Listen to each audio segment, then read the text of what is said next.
I think of working from home or building a home office, a lot like an army fighting position, right? First, you handle the things that you have to have in order to get the work done. And then once you get all those things established, then you can start working on position improvement. And I think that the longer you work from home, the better your position should become. What's going on, guys? It's Trey here. Really just wanted to cover some ideas and tips to help people work more efficiently from home.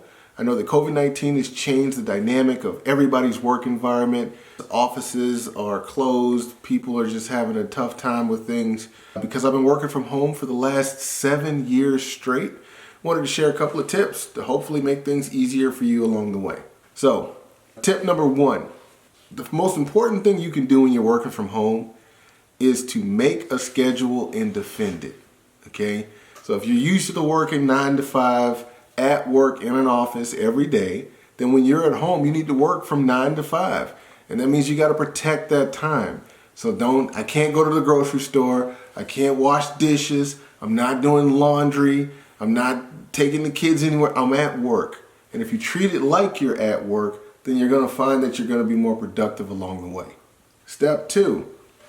Everything that you need to do your job, spend the money and go get it at your house.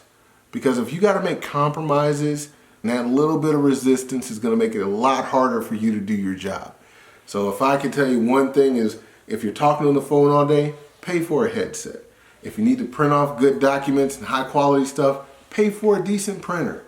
Build everything you need to make your workspace an efficient and effective area. Number 3, if you can, find an actual location for a home office. I know that everybody's situation is a little bit different. You might be working out of your bedroom or you might be working in your living room, but really what you want to do is dedicate a space in your house or in your living area and make it into your workspace, because mentally there's a shift that occurs. It feels different when you walk into your home office when you compare that to sitting on the couch. So if you can, allocate a dedicated space and make that where you do your work every day. It will help you transition from that home to work mental shift that you normally get by walking in the office. Well, now you're going to find a way to make that happen in your new home office. Quick tip number 4. A lot of people don't think about this, but for my job, I have to make a lot of phone calls. And I also have a pit bull son who doesn't always want to be quiet when I need him to be quiet. If you need a quiet place to make a call while you're working from home, hop in your car, pull out into your driveway, and dial to your heart's content.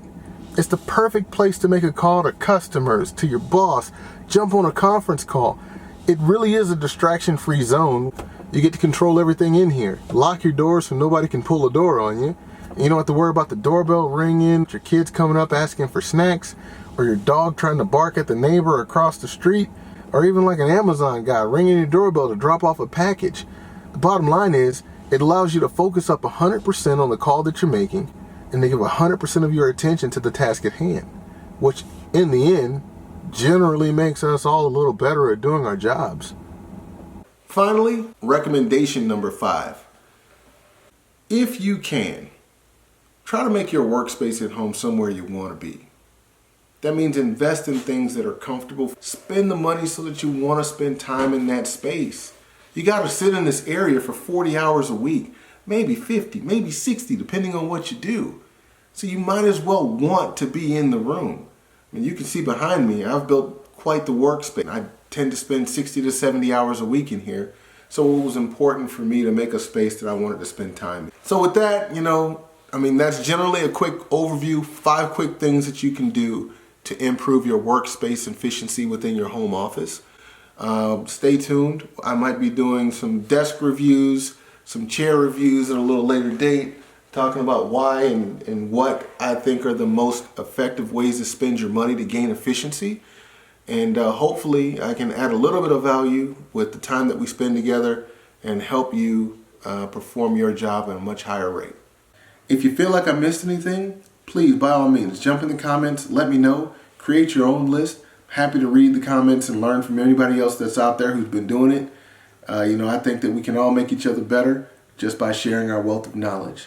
So with that, I'll sign off. Thanks for taking the time.